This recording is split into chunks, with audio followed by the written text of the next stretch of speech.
विश्वनाथ मुकुंद विष्णु भगवन् नमस्ते। श्री कृष्ण गोविंद हरे मुरारे, हे नाथ नारायण वासुदेव प्रद्युम्न दामोदर विश्वनाथ मुकुंद विष्णु भगवन् नमस्ते। श्री कृष्ण गोविंद हरे मुरारे, हे नाथ नारायण वासुदेव प्रद्युम्न दामोदर विश्वनाथ मुकुंद विष्णु भगवन् नमस्ते। श्री कृष्ण गोविंद हरे मुरारे, हे नाथ नारायण वासुदेव प्रद्युम्न दामोदर विश्वनाथ मुकुंद विष्णु भगवन् नमस्ते। श्री कृष्ण गोविंद हरे मुरारे, हे नाथ नारायण वासुदेव प्रद्युम्न दामोदर विश्वनाथ मुकुंद विष्णु भगवन् नमस्ते। श्री कृष्ण गोविंद हरे मुरारे, हे नाथ नारायण वासुदेव प्रद्युम्न दामोदर विश्वनाथ मुकुंद विष्णु भगवन् नमस्ते। श्री कृष्ण गोविंद हरे मुरारे, हे नाथ नारायण वासुदेव प्रद्युम्न दामोदर विश्वनाथ मुकुंद विष्णु भगवन् नमस्ते। श्री कृष्ण गोविंद हरे मुरारे, हे नाथ नारायण वासुदेव प्रद्युम्न दामोदर विश्वनाथ मुकुंद विष्णु भगवन् नमस्ते। श्री कृष्ण गोविंद हरे मुरारे, हे नाथ नारायण वासुदेव प्रद्युम्न दामोदर विश्वनाथ मुकुंद विष्णुर्भगवन् नमस्ते। श्री कृष्ण गोविंद हरे मुरारे, हे नाथ नारायण प्रद्युम्न दामोदर विश्वनाथ मुकुंद विष्णु भगवन् नमस्ते। श्री कृष्ण गोविंद हरे मुरारे, हे नाथ नारायण वासुदेव प्रद्युम्न दामोदर विश्वनाथ मुकुंद विष्णुर्भगवन् नमस्ते। पुंडलीकवरदारि विठ्ठल श्री ज्ञानदेव तुकाराम अवधूत चिंतन श्री गुरुदेव दत्त भगवान गोपाल कृष्ण महाराज की जय। भगवान श्रीधर स्वामी महाराज की जय। जय जय रघुवीर समर्थ। ओम पूर्णमिदं पूर्णात् पूर्णमुदच्यते पूर्णस्य पूर्णमादाय पूर्णमेवावशिष्यते। नमः शान्ताय दिव्याय सत्यधर्म स्वरूपिणे स्वानन्दामृततृप्ताय श्रीधराय नमो नमः। कृष्णाय वासुदेवाय हरये परमात्मने प्रणतक्लेशनाशाय गोविन्दाय नमो नमः। नमस्नारायणं नमस्कृत्य नरं चैव नरोत्तमं देवी सरस्वतीं व्यासं ततो जयमुदीरयेत्। एवं प्रसन्नमनसो भगवद्भक्तियोगता भगवत्तत्त्वविज्ञानं मुक्तसङ्गस्य जायते। वासुदेव परं ज्ञानं वासुदेव परं तपः वासुदेव परो धर्मो वासुदेव परा गतिः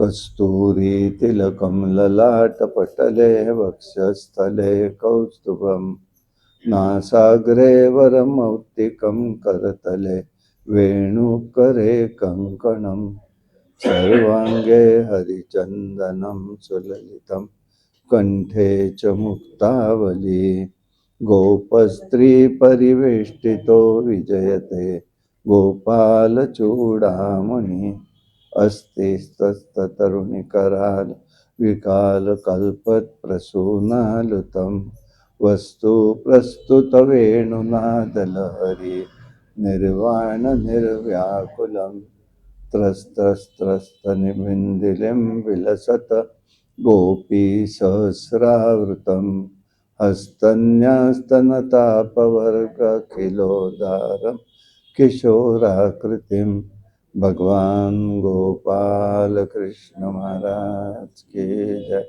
द्वारकाधीश भगवान की जय।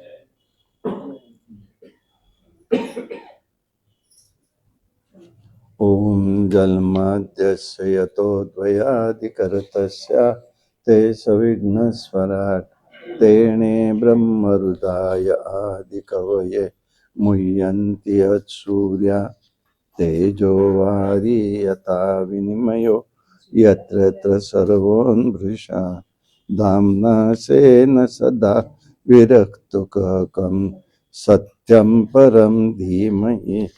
ओम नमो भगवते वासुदेवाय। ओम नमो भगवते वासुदेवाय। ओम नमो भगवते वासुदेवाय। ओम नमो भगवते वासुदेवाय। ओम नमो भगवते वासुदेवाय। केशवं क्लेशहन्तारं कर्णं च कालकर्तारं केशवं केशहन्तारं कर्णं च कालकर्तारं कृष्णकैवल्यदातारं कृष्णकैवल्यदातारं त्वं वन्दे कालिन्दी प्रियं त्वं वन्दे कालिन्दी प्रियम्। ॐ नमो भगवते वासुदेवाय। ॐ नमो भगवते वासुदेवाय। नारायणं निराकारं नरोत्तमं निराश्रयं नारायणं निराकारं नरोत्तमं निराश्रयं निर्विकल्पनिरूपं निर्विकल्पनिरूपं त्वं वन्दे नारदप्रियं त्वं वन्दे नारदप्रियम्।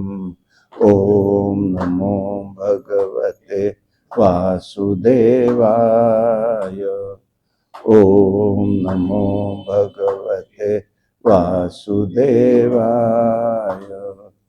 माधवं च मुनिमित्रं मालाधर महाशान्तं माधवं च मुनिमित्रं मालाधरं महाशान्तं महादेवं महात्मानं महादेवं महात्मानं तं वन्दे मुक्तिदायकं त्वं वन्दे मुक्तिदायकम्। ॐ नमो भगवते वासुदेवाय। ॐ नमो भगवते वासुदेवाय गोविन्दं गोपीनाथं च गोपीवरसुखप्रदं गोविन्दं गोपिकानाथं गोपीवरं सुखप्रदं गोवर्धनधरं गोपं गोवर्धनधरं गोपं त्वं वन्दे गिरिराजकं त्वं वन्दे गिरिराजकम् ॐ नमो भगवते वासुदेवाय ॐ नमो भगवते वासुदेवाय विष्णुं वीधिं वेदरूपं विष्णुपदी विश्वरूपं विष्णुं वीधिं वेदरूपं विष्णुपदी विश्वरूपं वसुमतीप्रियं वसुमतीप्रियं त्वं वन्दे वेणुनादकं त्वं वन्दे वेणुनादकम् ॐ नमो भगवते वासुदेवाय ॐ नमो भगवते वासुदेवाय ॐ नमो भगवते वासुदेवाय भगवान गोपाल कृष्ण महाराज भगवान श्रीधर स्वामी महाराज द्वारकाधीश भगवान की जय।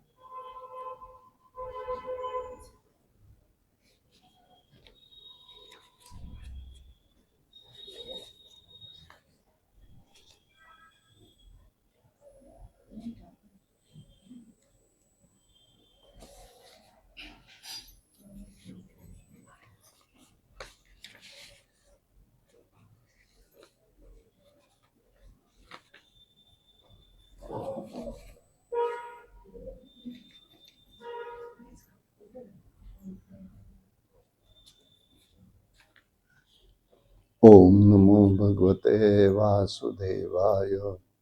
राजोवाच कथितो वंशविस्तारो भवता सोमसूर्यो राज्ञां च भयद्वंशानां चरित्रं परमाद्भुतम्।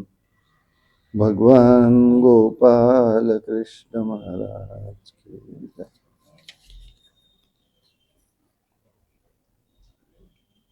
राजा म्हणतोय, राजा परीक्षित म्हणतोय, हे शुकाचार्य महाराज सोम सूर्य वंशाचा विस्तार सांगितला, आता दोन्ही वंशामध्ये उत्पन्न झालेल्या राजांचं चरित्रही सांगितले, परंतु सोमवंशामध्ये म्हणजे चंद्रवंशात अत्यंत धर्मशील जो यदुराजा होता त्याच्या वंशामध्ये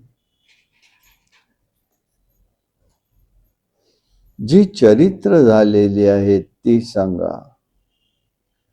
यदुवंशामध्ये अवतीर्ण झालेल्या श्री विष्णूंची चरित्र मला तुम्ही सांगा।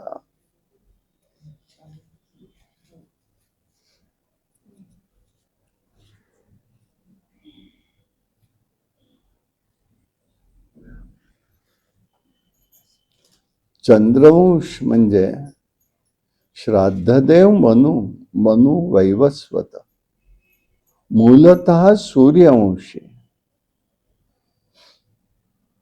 सुद्युम्न झाला, इलेचा सुद्युम्न झाला, तिला पुत्र जो झाला तो बुध आहे. पुरुरवाच्या आयु नामक मुलाच्या वंशात नहुष राजाचा जन्म झाला. नहुषाला इंद्रपद मिळालं.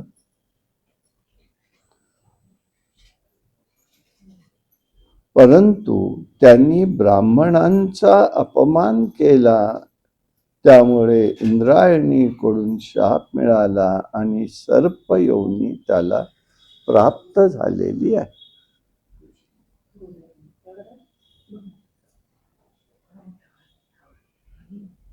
नहुषाचा मुलगा ययाती आहे. देवयानी त्याची पत्नी आहे. त्याला 4 मुलं झालेली आहेत.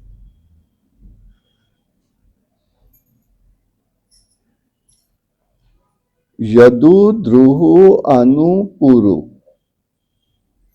शुक्राचार्यांच्या शापाने ययातीला वृद्धत्व आलं. पुरुनी पित्याचं वृद्धत्व घेतलं. कालांतराने ययाती तरुण झाला. विषय लोलूप आहे. शेवटी विषयांचा वीट आलेला आहे. परत पुरुला त्यांनी त्याचं तारुण्य परत केलं, वृद्धत्व स्वीकारलं. पित्यानी याच्यावरती संतुष्ट होऊन त्याला राज्य दिलेलं. पुरुला वंशात दुष्यंत, नंतर त्याचा पुत्र भरत आहे. भरत, शंतनू, भीष्म, विचित्रवीर्य, धृतराष्ट्र, पंडू, कौरव, पांडव अनेक पराक्रमी वीर या यदुवंशामध्ये झालेले आहेत.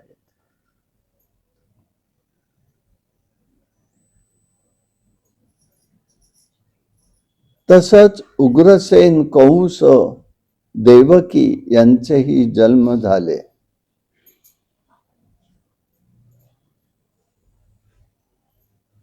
यदुवंशामध्ये श्रीकृष्णाचा जन्म झाला. त्याचं चरित्र भक्ती, प्रेम आणि ज्ञान वैराग्य या रसांनी ओथंबलेलं आहे.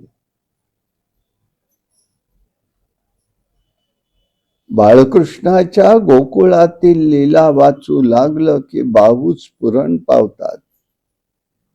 संकटी भक्तांच्या कार्यार्थ तो धावून येऊ लागला, म्हणजे भक्तिरसाने मन तन्मय होतं.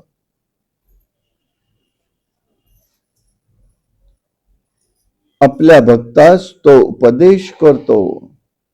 अंतःकरणातील ज्ञान ज्योती प्रज्वलित होत असते. पृथ्वीवर कार्य संपवून भगवंत वैकुंठाला निघतात. हे वाचलं, ऐकलं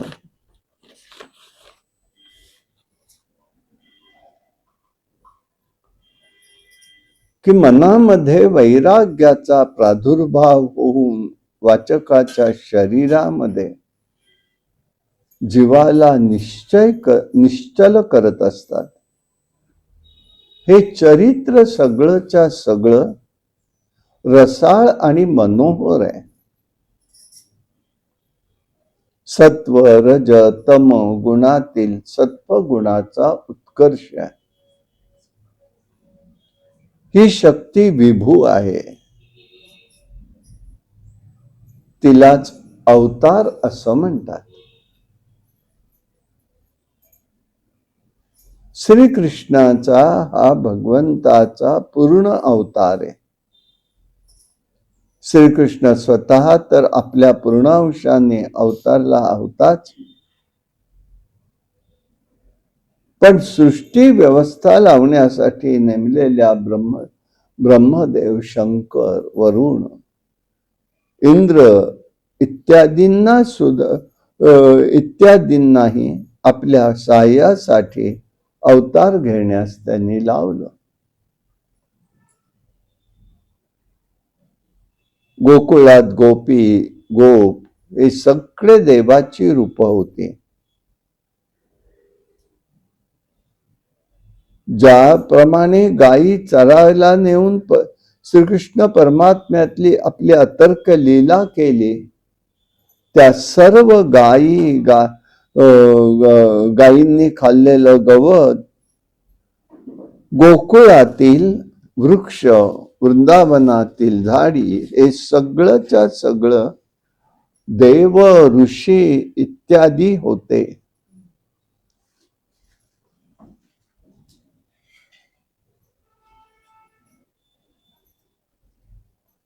प्रत्यक्ष भगवान परमात्मा जेथे पूर्ण अंशाने अवतार धारण करत होते, सहाय्यक देव आणि त्यांचे भक्त ऋषी मंडळी सेवेसाठी भूमीवर आलेले आहेत. श्रीकृष्ण हे एकट्याच कार्य करण्याकरता आलेले नाही. विश्वाचं कार्य आहे हा त्यांचा उद्देश आहे. अर्थात त्यांनी देव, देवस्त्रिया तसेच सर्व जगाला मोहिनी घालणारी माया जी आहे, त्यालाही त्या ठिकाणी सहाय्याला यायला सांगितलं. त्याप्रमाणे तीही सर्वजण आलेले आहेत आणि भगवंताचा या ठिकाणी अवतार झालेला होता, अशा पद्धतीचा विचार त्यांनी या ठिकाणी सांगितला.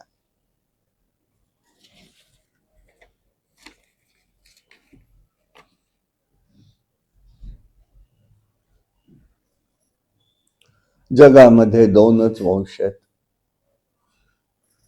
एक सूर्यवंश आणि चंद्रवंश. इक्ष्वाकू वंशात सत्यव्रत राजा, त्याचा पुत्र हरिश्चंद्र, रोहित, रघु, कीर्तिमान राजा, यावरून त्या वंशाला रघुवंश म्हणू लागले. त्यातील 56वा अंश म्हणजे मर्यादा पुरुषोत्तम प्रभू रामचंद्र. चंद्रवंशात ब्रह्मदेव, त्यांचा पुत्र अत्री, त्यांचा पुत्र चंद्र,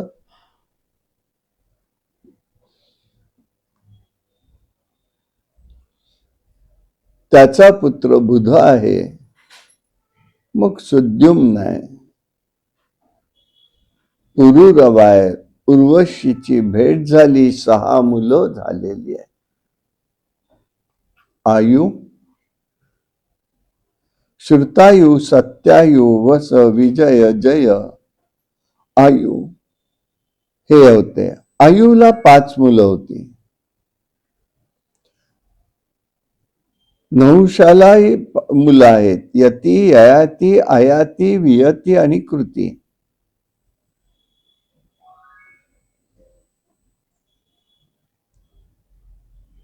ययातीच्या वंशामध्ये श्रीकृष्णाचा जन्म झालेला आहे.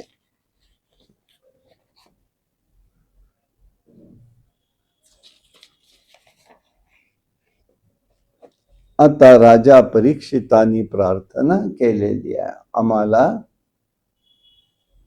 हे सगळं दाखवा, त्याचं स्वरूप सांगा, चरित्र सविस्तर सांगा म्हणाले.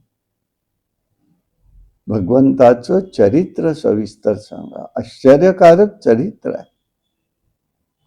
याच कुळात वासुदेव परमात्म्याने जो अवतार धारण केला तो सविस्तर सांगा.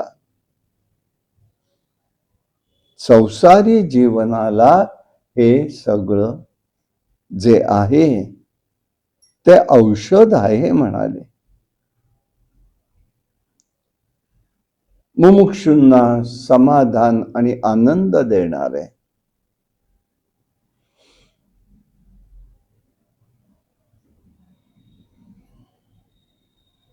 महायुद्ध झालं त्यावेळी ज्यांनी रक्षण करणारा परमात्मा आहे, तो पांडवांचा अंश मी एकटाच राहिलो, तेव्हाही माझं त्यांनी रक्षण केलं. परमात्मा अंतर्बाह्य व्यापू नये, मनुष्य वेश धारण करून जे पराक्रम केले ते कृपया मला सांगावेत.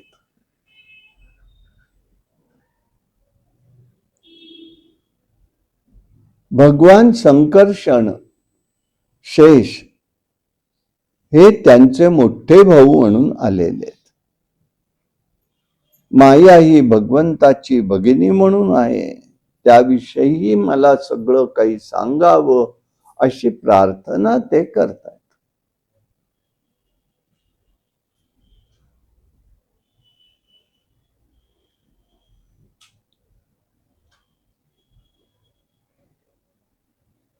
गोकुळ मथुरेमध्ये काय कार्य केलं तेही आम्हाला सांगा.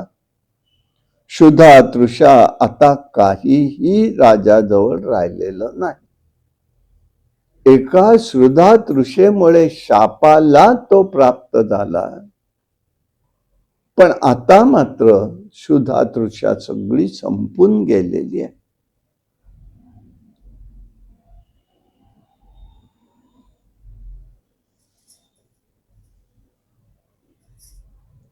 आता जीवात्मा हा पाप प्राणमय कोशामध्ये असतो, पुढे चाललाय म्हणून क्षुधा तृषा संपत असते. हरिकथा रूप अमृत मिळाल्यावर क्षुधा तृषेची बाधा येत नाही. हा त्याच्यातला महत्वाचा भाग.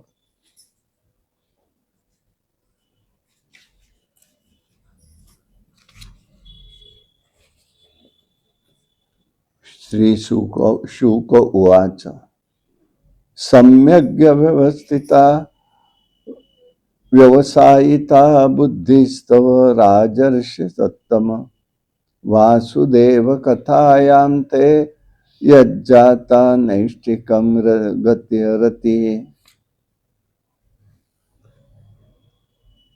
शुकाचार्य महाराज सांगतायत, बाबा रे, तुझी आता बुद्धी स्थिर झालेली आहे आणि म्हणून तुला अशा प्रकारचे प्रश्न विचारावेसे वाटले.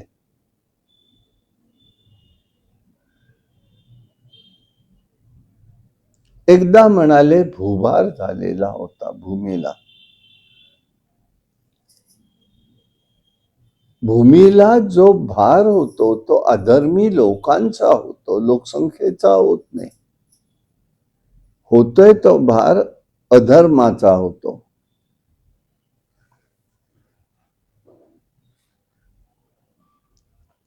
गोरूप धारण करून ही भूदेवी ब्रह्मदेवांकडे गेली. त्यांना सगळी हकीकत सांगितली. मग आता ते सगळेच जण म्हणाले, आल्याच माझ्याकडे, आपण विष्णूंकडे जाऊ. शंकरांकडेही गेले. नंतर मग सगळेच जण निघाले, क्षीरसागरापाशी आले. परंतु तिथे असलेलं बघितलं परमात्म्याचं. ब्रह्मदेव हे समाधी अवस्थेत गेले. तोपर्यंत देवांचा आदेश झाला. सगळ्यांनी त्यावेळेला जी भगवंताची स्तुती केली त्याचंच नाव पुरुष सूक्त आहे.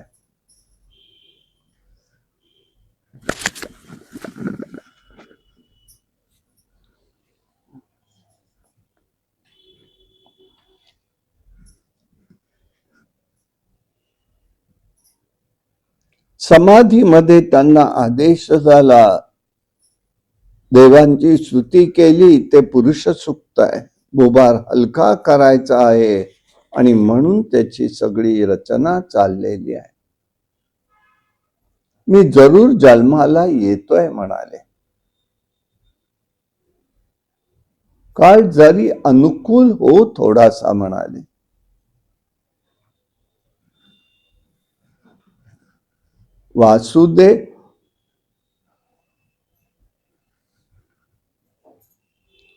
वसुदेव देवकीच्या उदरी येईन, देवस्त्रिया देवांनी यदुकुलात यावं. भगवान शेष पण येणार आहेत. भगवंताची माया ही त्या ठिकाणी भगिनी झालेली आहे.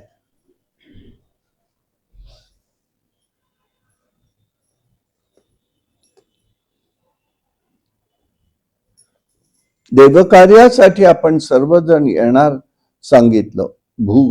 भूमाता गेली, देव निघून गेले आणि सर्वांना आनंद आणि समाधान झालं.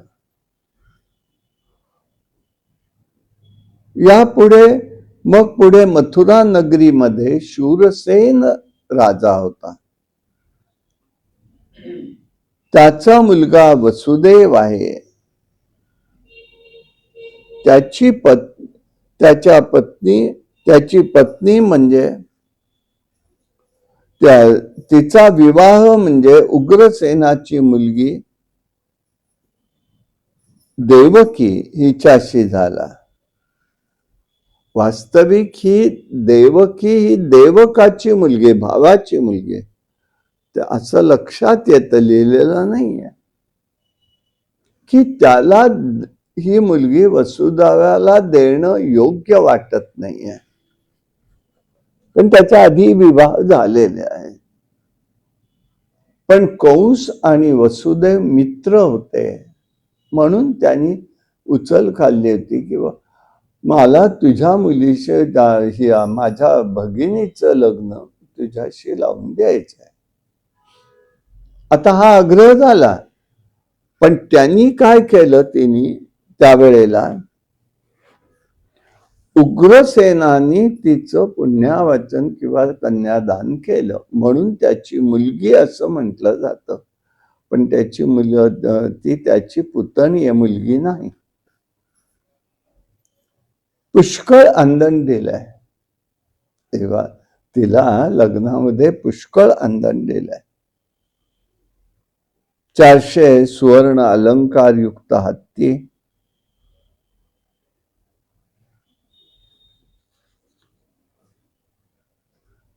15,000 घोडे, 1800 रथ, 200 सालंकृत दासी, स्वतः देवकीचा बंधू हा रथ चालवतोय. संध्याकाळच्या वेळेला गोरज मुहूर्तावरती हे लग्न लागले.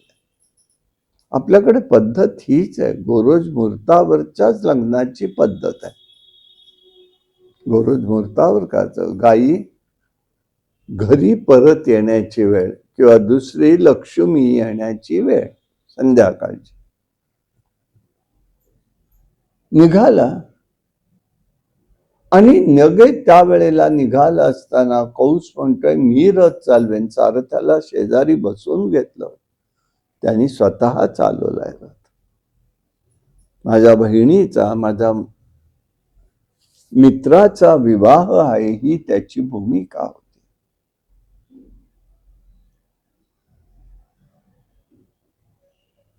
आणि निघता निघता काही अंतर गेलं आणि एकदम आकाशवाणी आली.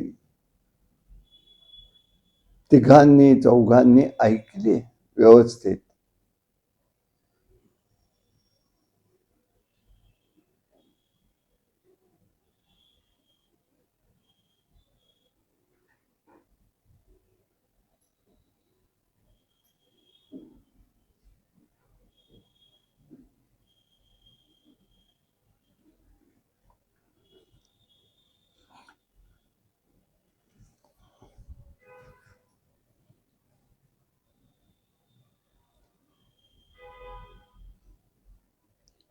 आणि त्यांनी ऐकलं, हिच्या उदरी जो 8वा गर्भ आहे तो तुला मारणार आहे.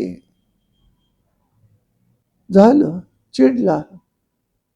प्रत्येकाला जीव प्यारा असतो, आपला जीव प्यारा असतो. आता बहीण भाऊ सगळं मित्र सगळं नातं संपलं. हिचाच उदरी जर माझा शत्रू जन्माला येणार आहे तर मी यालाच मारून टाकतो, ही भूमिका त्यांनी घेतली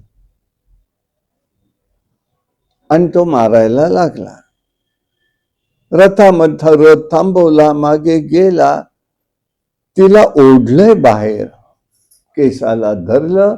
आता शस्त्र उगारले तलवारवर मारायचं म्हणून.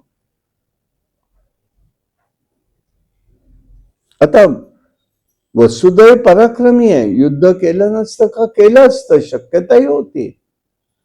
पण विवाह प्रसंगात युद्ध टाळावं म्हणून सामोपचाराने घेतोय. काही वेळेला ह्या गोष्टी सामोपचाराने सुद्धा घ्याव्या लागतात. तेवढा एक आपल्याजवळ तितिक्षा असायला लागते, आपल्याजवळ असायला लागते. आणि त्यांनी त्या ठिकाणी केलं.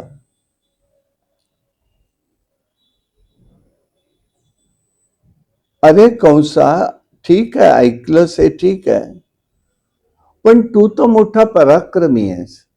तुझी तर भगिनी आहे, स्त्रीला मारू नाही म्हणतात. मग तुझा पराक्रम तू कलंकित का करून घेतोयस? हे तू जो करतोयस ना, तो तुझा पराक्रम कलंकित होईल. त्यामुळे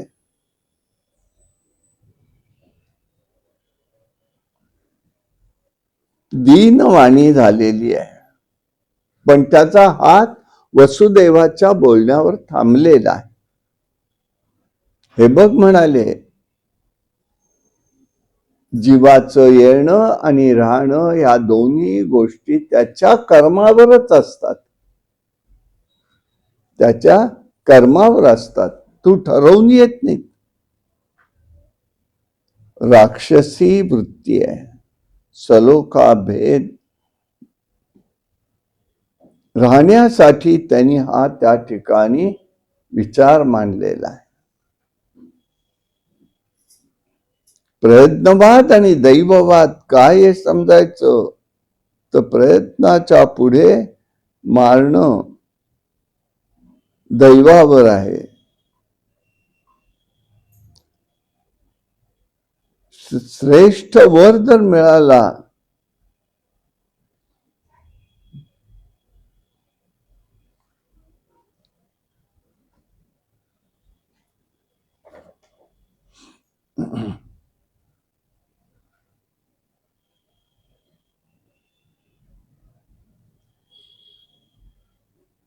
आता प्रयत्नवाद म्हणजे सलोखा आणि भेदभाषणाने त्यांनी बघितलं दैवावर काय समजायचं. प्रयत्नापुढे दैव श्रेष्ठ आहे, पण सध्या बुद्धिवाद म्हणजे प्रयत्नही नाही आणि दैवही नाही.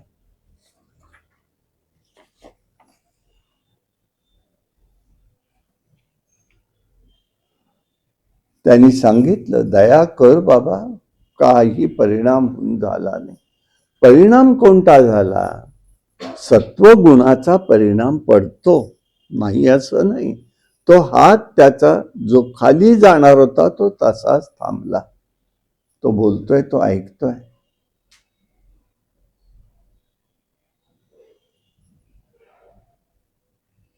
हे बघ म्हणाले, मी एक करतो, तेवढं तू बघ, विचार कर.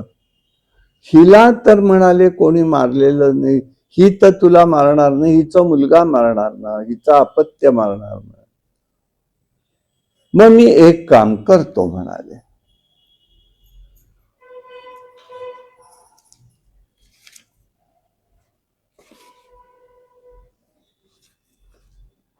एक काम मी त्यावेळेला करतो म्हणाले.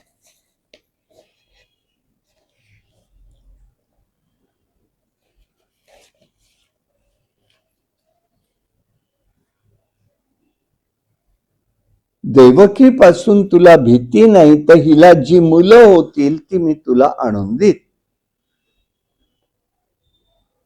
काय करायचंय ते तू कर, पण आत्ताला या शुभ प्रसंगी तू अशा पद्धतीचा हत्येचा विषय करू नकोस. हे त्याला थोडासा विचार पटल्यासारखा झाला. हे ऐकल्यावरती कंसालाही जरा योग्य वाटलं आणि मग तिचा रथ हा सारथ्याकडून पोच झाला. जा म्हणाले, आता तू पुढे. त्याप्रमाणे तो पुढे निघून गेला, रथ पुढे गेलेला आहे. आपल्या घरी ते पोचलेले. कंस कसा आहे?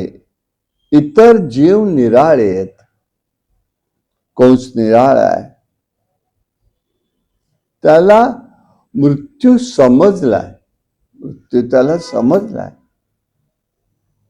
बरं, त्याला ज्याला ज्याला समजतो त्याचं कसं वागणं असतं बघा. राजा परीक्षितलाही मृत्यू कळलाय, तो कसा वागतोय. याला मृत्यू कळलाय तर हा टाळायचा कसा प्रयत्न करतोय. जय मिळवण्याचा प्रयत्न करतोय म्हणजे प्रयत्नवाद आहे, परंतु दैवावर दैववाद मानू नये असं नाही. पण कंस देवकीचा नाश करू इच्छित आहे. बर, कृष्णाने मामाला मारलं तर यदुवंशाचं यश आणि कीर्ती ला धक्का लागेल.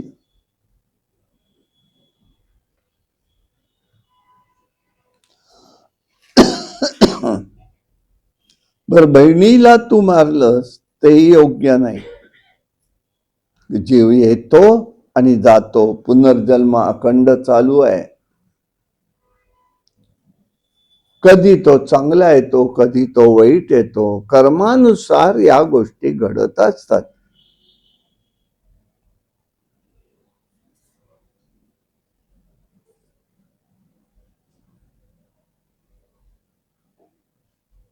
द्रोह जो आहे तो कोणाचाही करू नये. स्वार्थासाठी द्रष्टे करू नका. देहाचा शेवट होणारच आहे. आता देवकी पण घाबरलेली होती.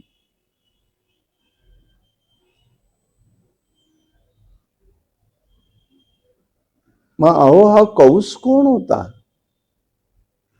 पूर्वी हा कालनेमी नावाचा दैत्य होता.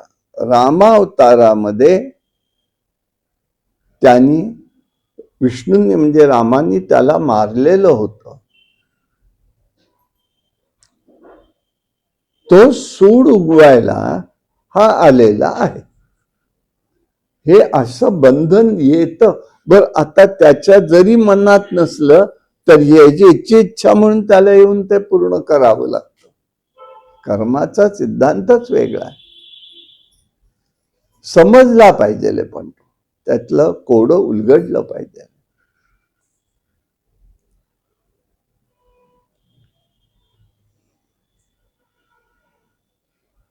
समुद्र मंथनाच्या वेळेला कालनेमी दैत्य विष्णू यांचं युद्ध झालं तेव्हा त्यांनी त्याला मारलेलं आहे. पण शुक्राचार्यांनी त्याला जिवंत केलं. त्यांनी पुष्कळ तप केलं आणि उग्रसेन आणि त्याची पत्नी पद्मावती हिच्या उदरी त्यांनी जन्म घेतला.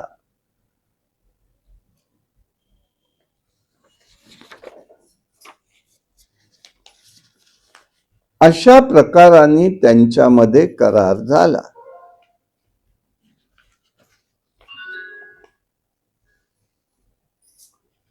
त्यावेळेला तो सांगताना सांगतोय, बाबा रे, मृत्युर्बुद्धी मनापोयम यावत बुद्धी बलोदयम यद्यसौ न निवर्तन्ते नापराधो अस्मिन देहिनाम. मृत्यू टाळायचा प्रयत्न करू नये.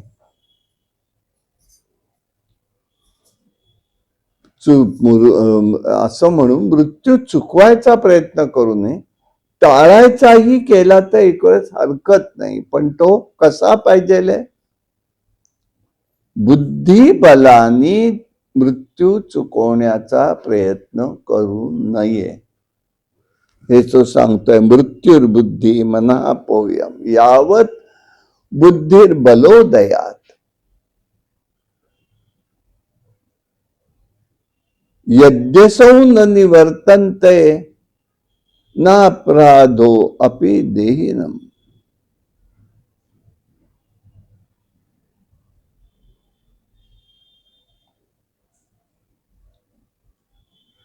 अशा प्रकाराने त्यांनी समजवलेलं होतं. कालनेमीला समुद्र मंथनाच्या वेळेलाही मारलेला आहे. द्वेष आहे मनात. शुक्राचार्यांनी त्याला जिवंत केलं आणि मग त्यांनी तिकडे अवतार धारण केलेला आहे. आता वेळ अशी आलेली होती,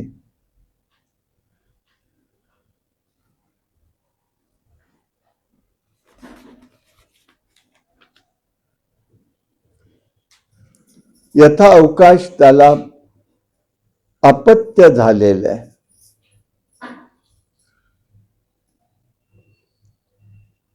ते आता द्यायला आला वसुदेव. दुपारची वेळ होती. आला. जाताना त्यांना लक्षात आलं, पहिल्या ह्याच्यावरच मजल्यावरती हा खेळतोय, सोंगट्या खेळतोय. खिडकीतनं बघितलं, अरे भाऊजी इकडे कुठे आले? आज काय काढलं काम? आले तोपर्यंत वर. कंसा, तुझं माझं ठरलंय. आणि त्यावेळेचा एक भाग आहे की वसुदेवाचा शब्द किंवा वसुदेव सत्यवचनी हे तो नक्की ओळखत होता, म्हणूनच त्यांनी ते करू शकले. नाही तर आत्ता आपण काय म्हटलं असतं, देव लिहून मला स्टॅम्प पेपरवर, चला रजिस्टर करू स्टॅम्प पेपर. ही भानगड नाहीये काही. लक्षात आलं का? ही भानगड काहीही नाहीये. तिथे तातडीने विचार व्यक्त केलेला आहे. नारद तिथे आलेले आहेत.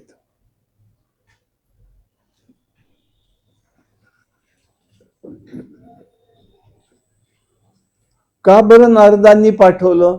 नारदांना देव म्हणाले, आता हा जो आहे हा मुलगा पाहिला त्याने, आणि तो त्यांनी सांगितलं, आपल्या कराराप्रमाणे हा मुलगा मी तुला देतोय. तिला मुलगा झाला. हो का म्हणाला. कंसाच्या मनात विचार कसा आला बघा. कंसाच्या मनात आलं की अरे, म्हणाले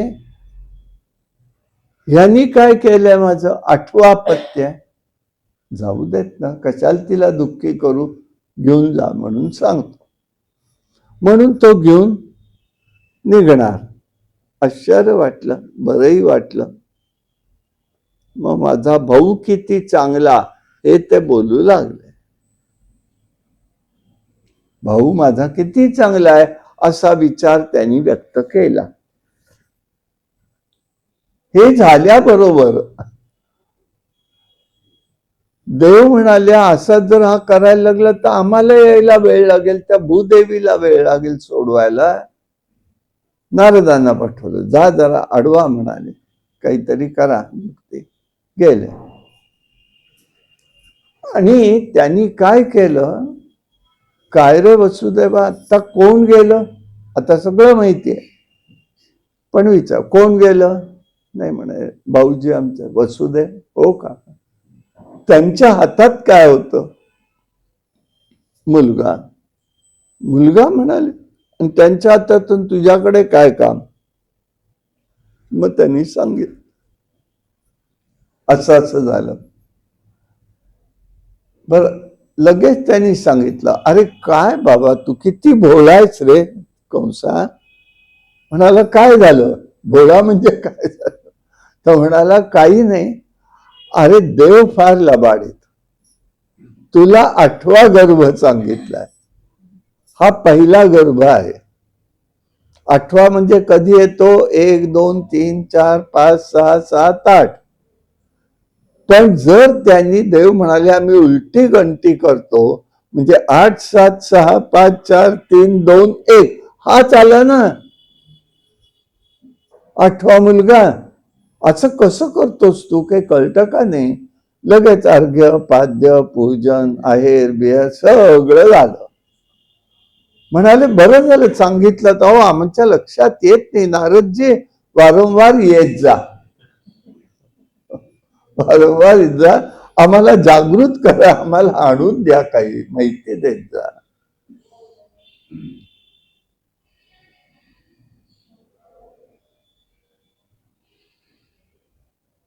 नारद म्हणाले, काय आहे, दुष्ट बुद्धीमध्ये सुविचार सुद्धा कुविचार वाटत असतात.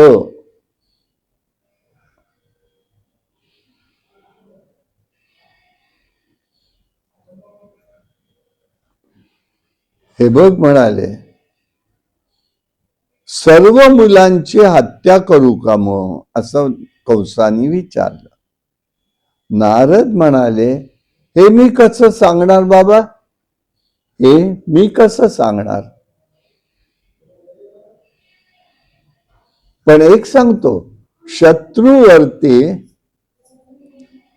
दया दाखवणं कधीही उचित नाही. देवाच्या सान्निध्यात राहून देवासारखं कसं छान बोलतात बघा, आपल्यालाच येत नाही बोलता ऐकून सुद्धा.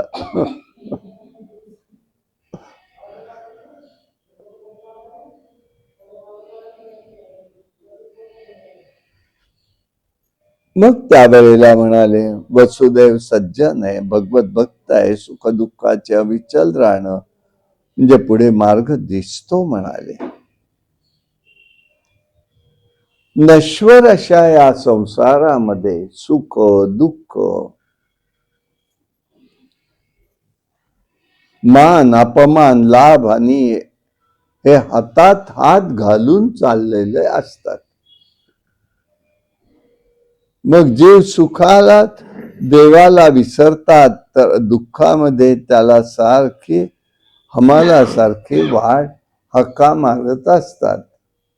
अरे ये रे बाबा, लवकर आमचं ओझं घेऊन जा. पण एवढं ओझं आणलंच कशाला, मग एक जण येऊन म्हणतो, तेही बरोबर आहे, पण आमचं प्रारब्ध आहे ना, ते ओझं आहे, प्रारब्धाचंच ओझं आहे.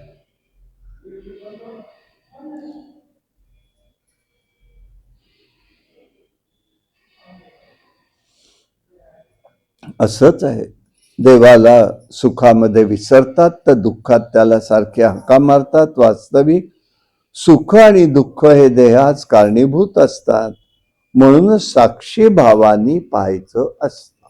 तटस्थ भाव, साक्षी भाव, तोपर्यंत देवाची भेट होत नाही, हे लक्षात ठेवायचं आहे.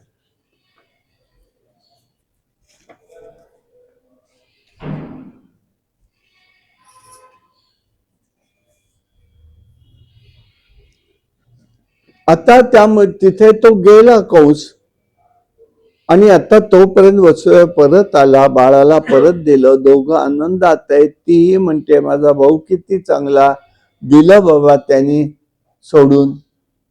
आणि तो आला की पाठोपाठ, काय रे बाबा बस, बसण्यासाठी तो मुलगा दे म्हणाले. अरे आता तूच सोडलंस ना, ते जास्त बोलू नको. सगळी इकडली वक्तव्य सध्या टीव्हीतनं आपल्या समोर येतात. मला जास्त गृहीत धरू नका, काहीतरी काय वेगळा शब्द काल म्हटला ना, हे असं सगळं चाललेलं आहे. त्यांनी ओळखलं, मग म्हणाला आता गप्प बसतात. त्यांच्या मुलाला ओढून घेतलं आणि आपल्या ताब्यात घेऊन तो घेऊन गेला. पुढे एका पाठोपाठ एक अशी 6 मुलांना त्यांनी मारलेलं आहे.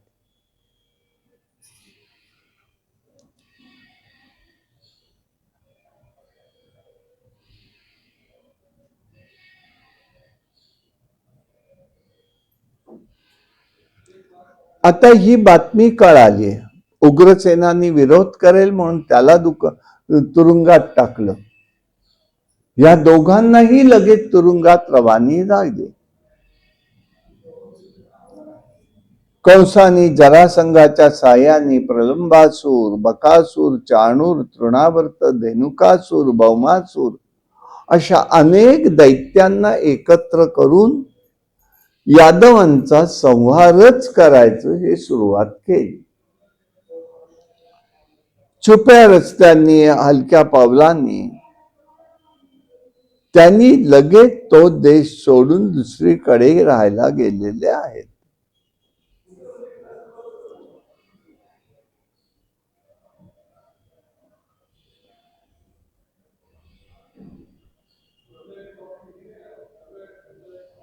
आता तेव्हा त्यांनी कुरु, पांचाल, शाल्व, कौशल इत्यादी यादव आणि इतर देशात जाऊन राहिले. काही कंसाबरोबरही राहिले. तसं झालं नाही. ते राहिले काही, ते काही जण मात्र चपून लपून छपून निघून गेले. आता एक एक करत देवकीचे 6 पुत्र त्यांनी मारले. आता 7व्याची वेळ आली. आता हे दिवस वगैरे झाले, तिथे परत आले. तोपर्यंत भगवंतानी आपल्या कौशल्याने, योगमायेच्या सान्निध्याने तिचा हा पुत्र जो आहे तो पुत्र त्यांनी यशोदेच्या देवकीच्या उदरी स्थापन केला. देवकीच्या उदरी केला नाही, रोहिणीच्या उदरी स्थापन केला. रोहिणी ही वसुदेवाची आधीची बायको आहे. तिच्या उदरी स्थापन केला. पण जेव्हा हे सगळे प्रकार झाले, अस्वस्थता मथुरेमधली वाढली, तेव्हा हळूच लपून रोहिणी सुद्धा नंदाच्या वस्तीवरती राहायला आलेली आहे. नंदाच्या रक्षणाखाली. तेव्हा देवकी तिथे आता होती, हिला ते बघितलं तेव्हा मग तिने हा गर्भ तिचा संकर्षण शक्तीच्या माध्यमातनं मायेनी तो नेऊन रोहिणीच्या उदरी स्थापन केला. सगळीकडे सांगून टाकलं की हा गर्भ तिचा गळून गेला. माझ्या भीतीनेच कदाचित हा गेला असेल, ही कंसाची भूमिका. नाक कापलं तरी 2 भोक शिल्लक आहेत, अशी म्हण आहे तिचे. किती होऊ दे, तो म्हणतोच आहे मी आहे असाच. झालं, नेलं ते.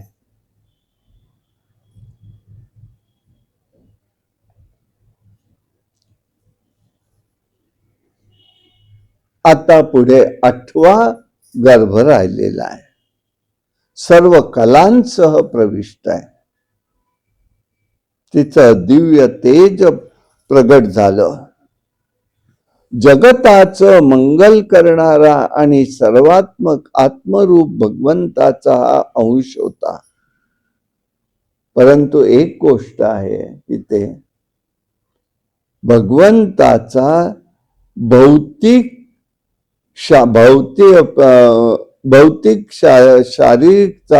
शरीराचा हा संबंध नव्हता.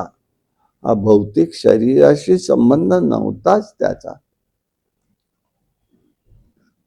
कंस असा आहे, तिचं तेज पाहू शकत नव्हता. आता त्याला खात्री झाली की आता नक्की विष्णू प्रगट होणार. हे त्याला समजून चुकलेलं आहे. आता तिलाच मारावं असं त्याला वाटायचं. पण ते तेज सगळं दिपून जायचं. काही समोर आलं की हाच घाबरून जायचा. तुम्ही तो आता काय यांनी पाहिला असेल तुम्ही लोकांनी, मथुरेमध्ये काय जन्मस्थानामध्ये स्थिती आहे ती.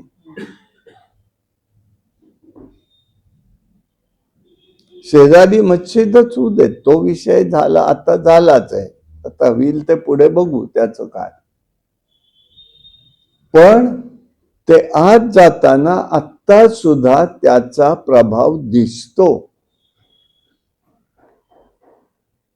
त्यांनी लोखंडाच्या जणू भिंती उभारल्या होत्या. आणि आजही आपण आतमध्ये जेव्हा जातो, आता मला कळलं परवा की रस्ता बदलला आहे, पण ठीक आहे, आम्ही गेलो होतो असं समोरनच गेलो होतो. आत जाताना लगेच डाव्या बाजूला एक जिना आहे आणि तिथून वर कंसाचा महाल होता किंवा राहण्याची जागा किंवा काय असेल तर तो तिथे जायचा, थांबायचा तसा. आणि आला की तो तिथे आता ती पायरी दिसते, जिनावरचा दिसतो डाव्या हाताला, तिथून पाहायचा की तो तसाच वर जायचा, कारण त्याचं तेजच त्याला पावत नव्हतं.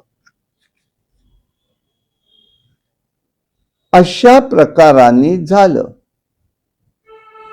आता हा 8वा अंश त्या ठिकाणी प्रगट होणार. त्याच्यात ते सगळं दिपून जायचं.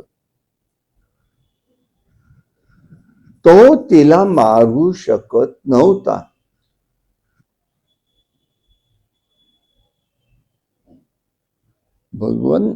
भगवंताबद्दल दृढ भाव धरल्याने आता तो ज्याच्या जन्माची वाट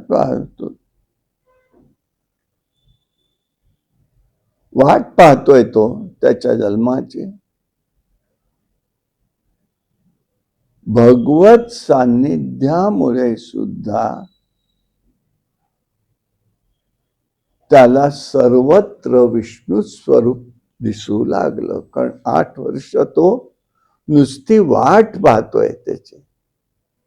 8-10 काय असतील ते. भगवत सान्निध्यामुळे दुष्ट विचार नष्ट झाले. परिणाम त्याचा एक झाला, विष्णू स्वरूप दिसू लागलं सर्वत्र. म्हणून दुष्ट विचार सुद्धा आपले नाहीसे होतात नामाच्या योगाने. नामाच्या योगाने अखंड कीर्तन राहिलं की लगेच त्या ठिकाणी ते होऊन जातो. हा त्याच्यातला महत्वाचा भाग आहे. आता श्रावण वद्य अष्टमीला संध्याकाळी कारागृहात दिव्य तेज प्रगट झालं.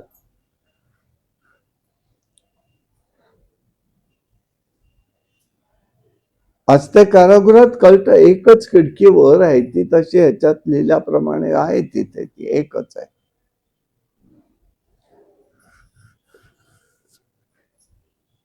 आणि लगेच देवांनी त्याची स्तुती केलेली आहे तिथे उभं राहून. सत्यव्रत सत्यप्रिय परम त्रिसत्य सत्य योनिर्निहितीम च सत्यम सत्यस सत्य अमृत सत्यमित्रम सत्यात्मकम नो शरणम प्रपद्ये. आम्ही तुला, हे नारायण, आम्ही तुला शरण येतोय. हे प्रभो, आपण सत्य संकल्प स्वरूप आहात.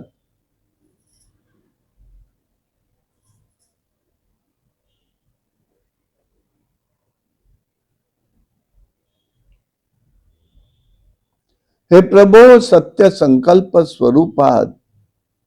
सत्य हे आपल्या प्राप्तीचं श्रेष्ठ साधन आहे. सृष्टीच्या पूर्वी, प्रलयानंतर आणि सृष्टी असताना त्रिकालात आपण सत्य आहात. आपण सत्य असून लोकांना मात्र असत्य वाटतं.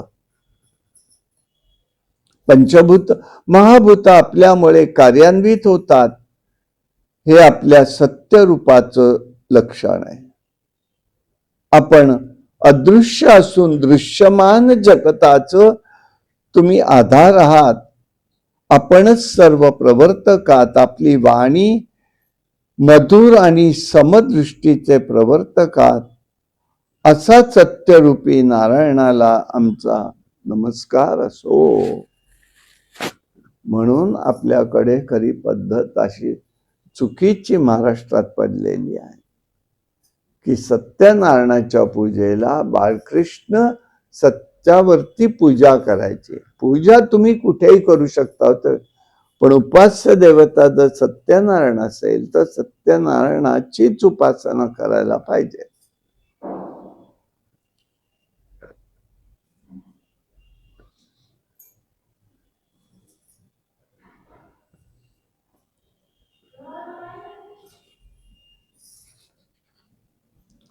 आपण ज्ञानस्वरूप आहात.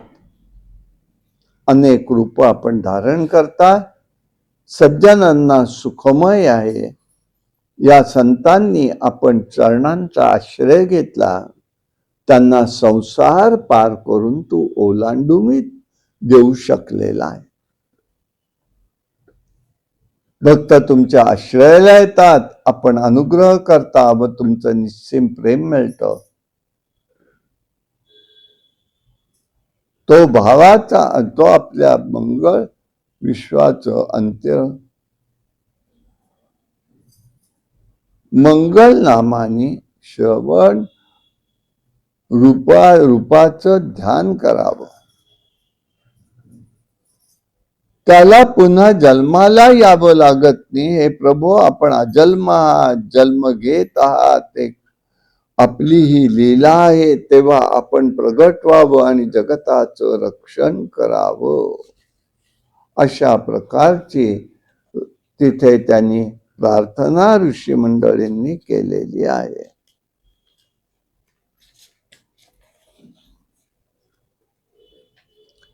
वसुदेवानी देवकीनी हे स्वरूप पाहिलं.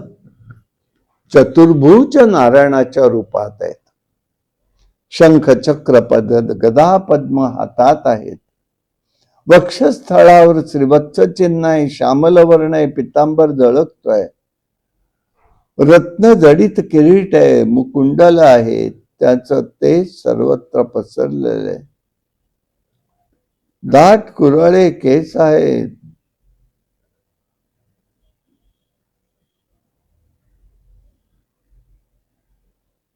एकूण त्यांचं ते रूप विलक्षण होतं.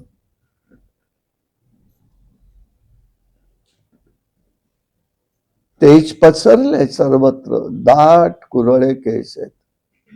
कंबरपट्टा आहे. बाजूबंद आहेत. कंकण आहे.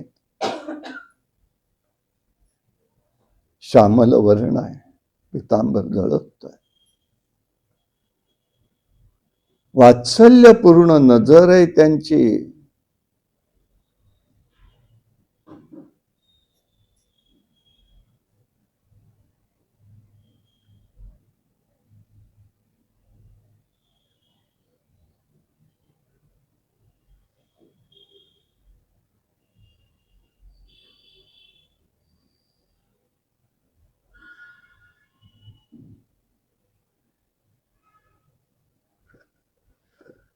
भगवान गोपाल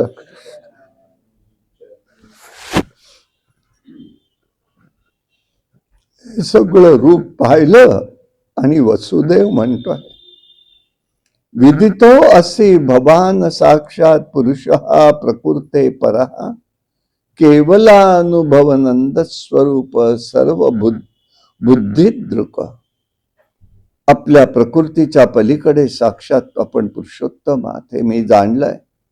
आपण केवल रूप, अगम्य, अनुभवगम्य आणि आनंद रूप आहात. आपण सर्व बुद्धीचे साक्षीदार आहात. आपण जगाची निर्मिती करता. आपण सर्व काही आहात. आपण सर्वाचे अंतर्यामी, अंतरस्वरूप, आत्मस्वरूप आहात.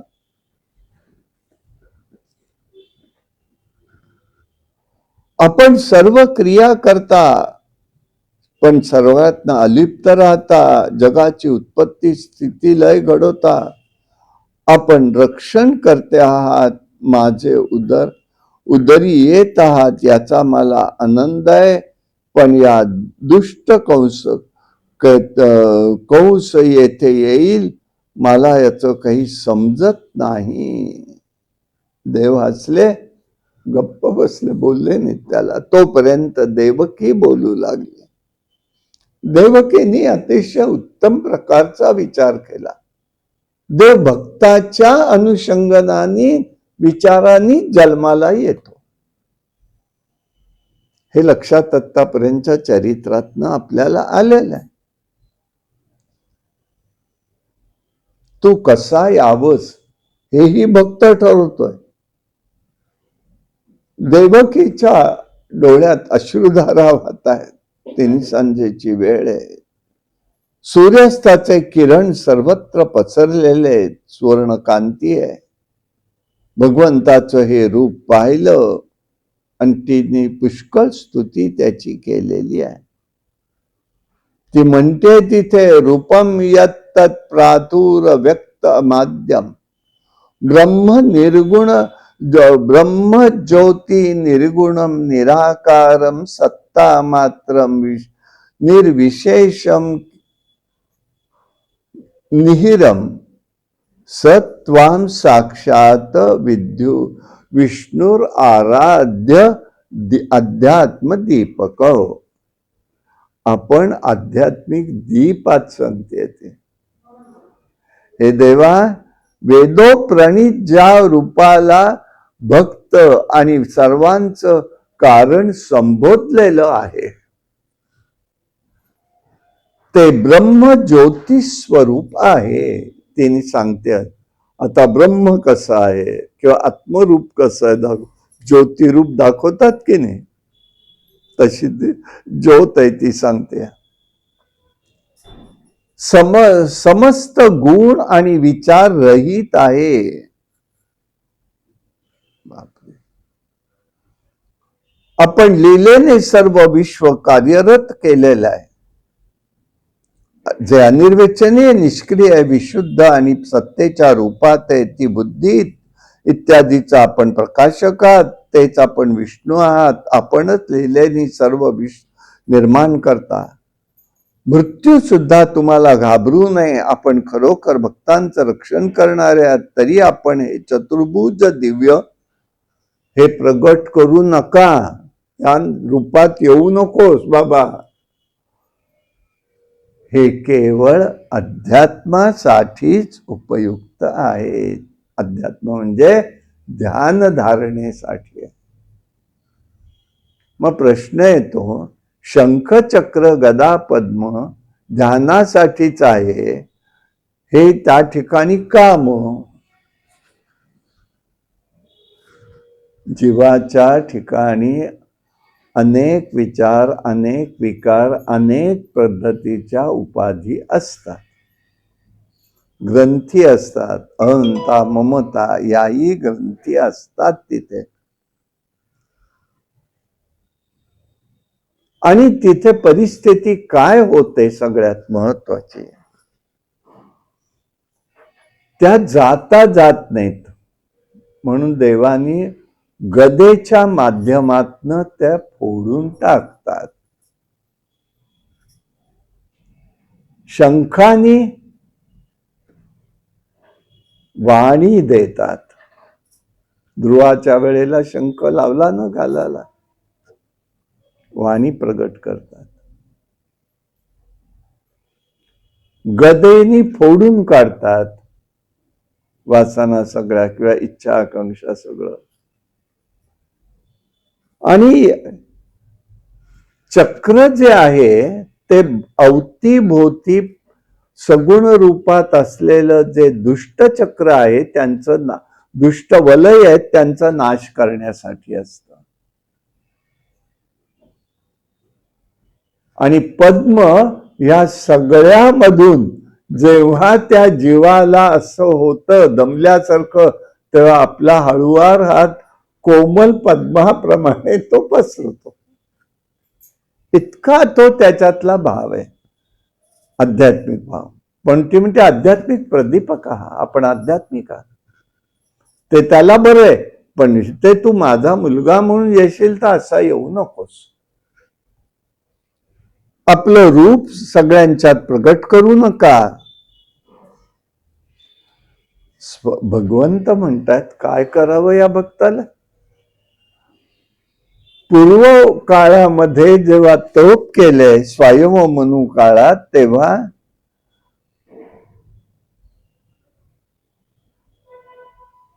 तृष्णी आणि सुतपा, तृष्णी ही होती आणि प्रजापती सुतपा होता. त्यावेळेला माझ्याकडून उपासना करून घेतली, मला मागितलं तुम्ही सगळं काही, मला हे द्या म्हणालात आपण. नमस्कार, हेच आहेत का? जन्मकाळ झाला की बसू. आणि त्यांनी त्यांना सांगितलेलं आहे ते. नमस्कार नमस्कार.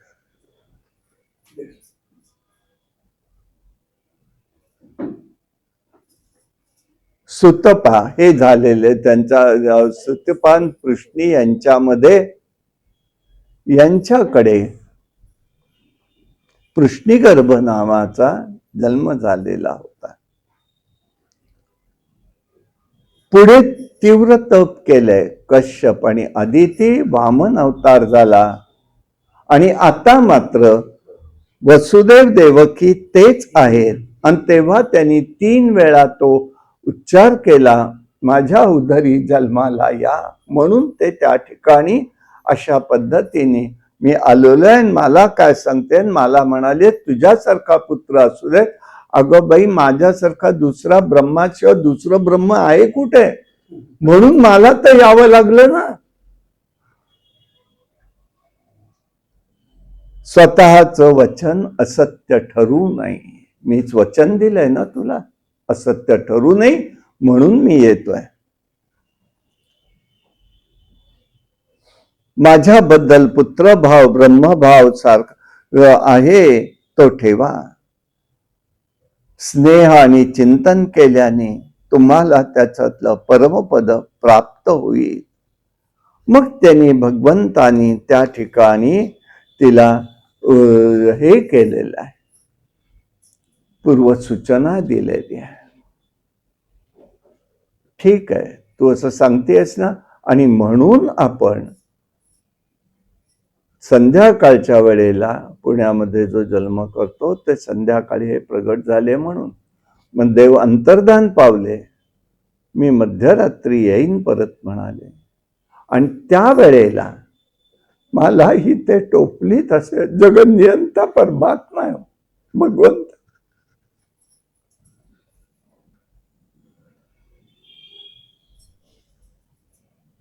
रात्रीच्या वेळेला मी येईन म्हणाले. या टोपलीमधनं घेऊन तू बाहेर पड. वसुदेव म्हणतो, अहो शृंखलाच सगळ्या अंगाला, सगळी व्यवस्था होईल. तू मला घेऊन गोकुळामध्ये जा, यशोदेच्या इथे तू ठेवून दे, पण मला परत तिथे जे असेल त्याला घेऊन ये. ठीक आहे म्हणा. झालं. कृष्ण पक्ष आहे, अष्टमी तिथी आहे, मध्यवर्ती तिथी आहे. 7 झाल्या आहेत, 7 राहिल्या आहेत. मध्यरात्र आहे, चंद्रवंशातला जन्म आहे ना. चंद्राची मुख्य पत्नी निशा आहे. तिच्या निशेच्या संदिग्ध काळामध्ये परमात्म्याचा प्रकाश होणार आहे.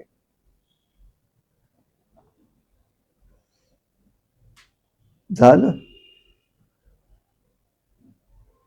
मध्यरात्री परमात्मा प्रगट झालेले आहेत. भगवान गोपाल कृष्ण महाराज की जय. द्वारकाधीश भगवान की जय. वसुदेवानी त्या वेळेला पाहिलं, देवकी रडतेय. आपलं साश्रू नयनांनी भगवंताचं रूप पाहिलं. कधी भेट होईल रे देवा.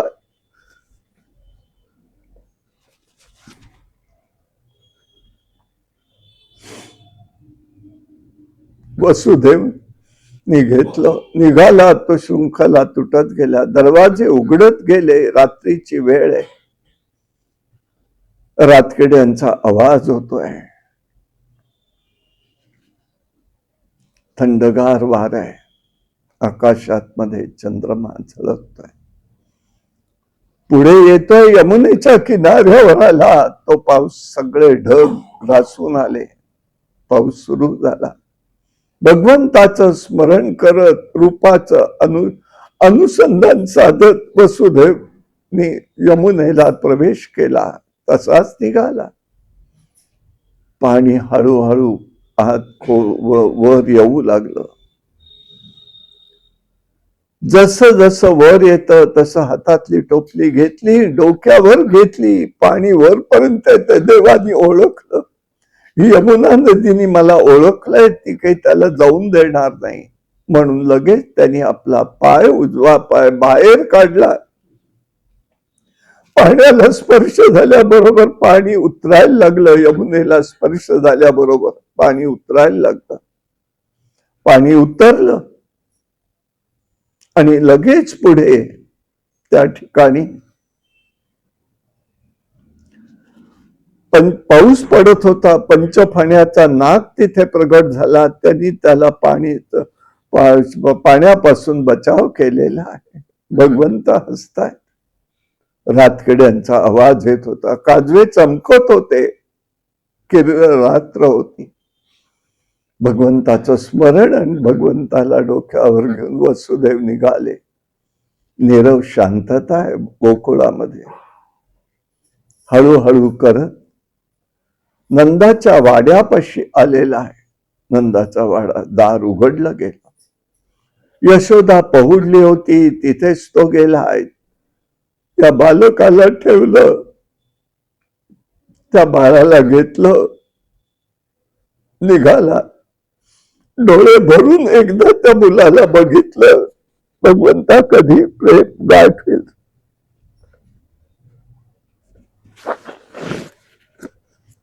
उपरण्याने त्यांनी त्याला डोळे पुसले. तसाच निघाला. दार ओढून घेतलं. झपझप पावलं टाकत तो पुन्हा कारागृहाकडे आलेला आहे. कारागृहाकडे येऊन त्यांनी त्या ठिकाणी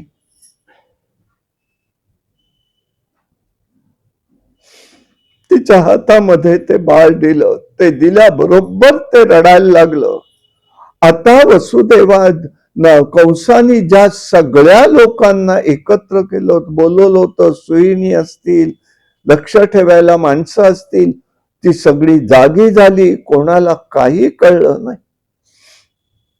लगेचच्या लगेच बेड्या, दरवाजे तसेच्या तसं झालं. ही परमात्माची कर्तुम शक्ती आहे. महाराज आले, पुढे आले. कंस आला धावत. देवकीने पाहिलं तर अरे ही मुलगी आहे. कंसाला म्हणते, बाबा लागलं तर तुझ्या मुलाला देईन, पण तिला मारू नको, एका मुलीला तरी.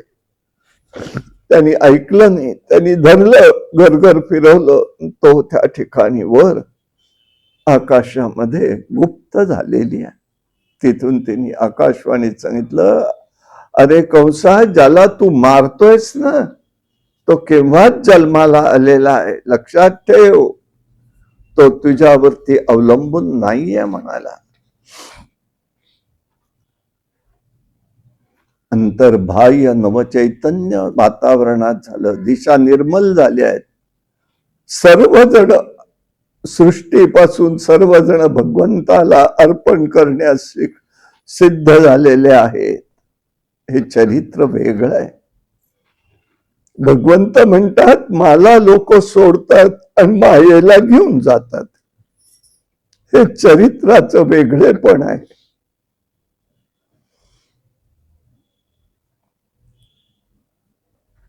तो केव्हा जन्माला आला म्हणाल्या बरोबर लगेच त्यांनी विचार केला, काय करायचं म्हणाला. एक दुसरी पण गोष्ट होती. नंदाला इकडे नंदाला बरेच दिवस मूलच होत नव्हतं. त्यांचे उपाध्ये जे आहेत,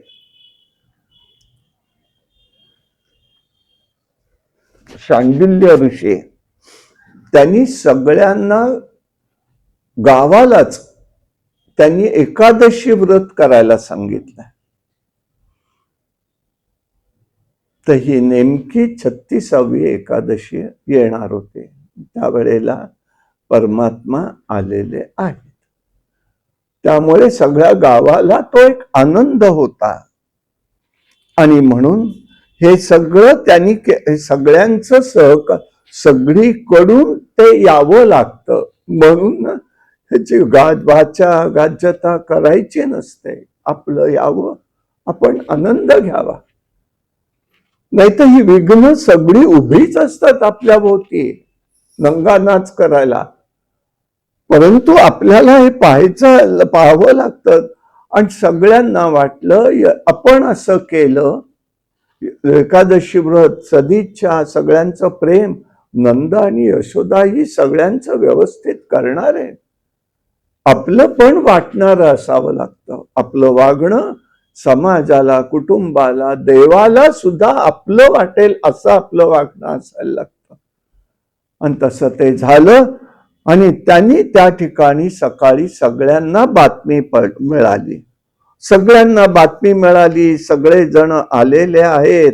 आणि आता यशोदेलाही आनंद वाटला. सगळे जण बघू लागले काय झालं म्हणून. आणि मग त्यावेळेला गोकुळामध्ये सगळ्यांनी त्यावेळेला आनंद उत्सव साजरा केलेला आहे. आणि म्हणून तिथे नंदानी गोदान केलेली आहे. वसुदेवानी जेव्हा झालंय, आमची संस्कृती, आमचा धर्म हा असा असतो. मनात लगेच संकल्प केले 10,000 गायींचं दान देईन. केव्हा दिलंय पुढे जेव्हा हे झालं असेल तेव्हा करणार असतो, त्याचा शब्द ठेवणार नाही.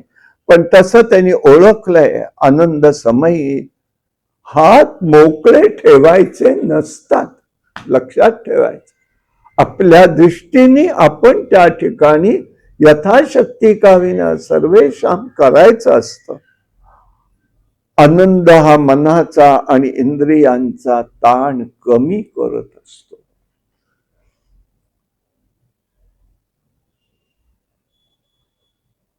असं आहे. जरीही यशोदेला मुलगा झाला, सगळेच जण आलेले आहेत.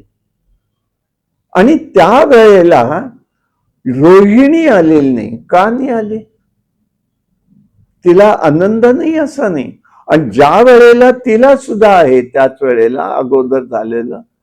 आणि जेव्हा तो तिकडे गर्भस्थापना झाली होती तिच्याकडे सुद्धा, तेव्हा सुद्धा सगळे घाबरले होते की पती जवळ नसताना गर्भवती कशी झाली आहे.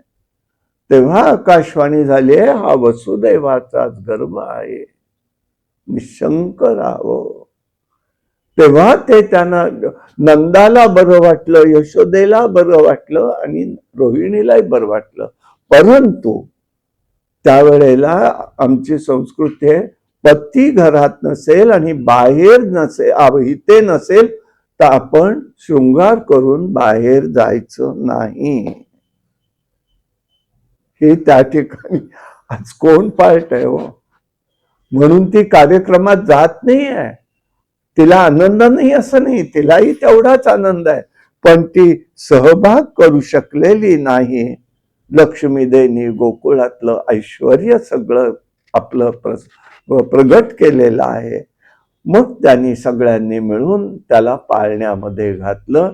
आणि कृष्णाचा त्यावेळेला बाळाचा जन्म झालेला आहे, आपण पाळणा म्हणूया. आणि मग लगेच गुरुजींचं काय ते 4 शब्द ऐकूया.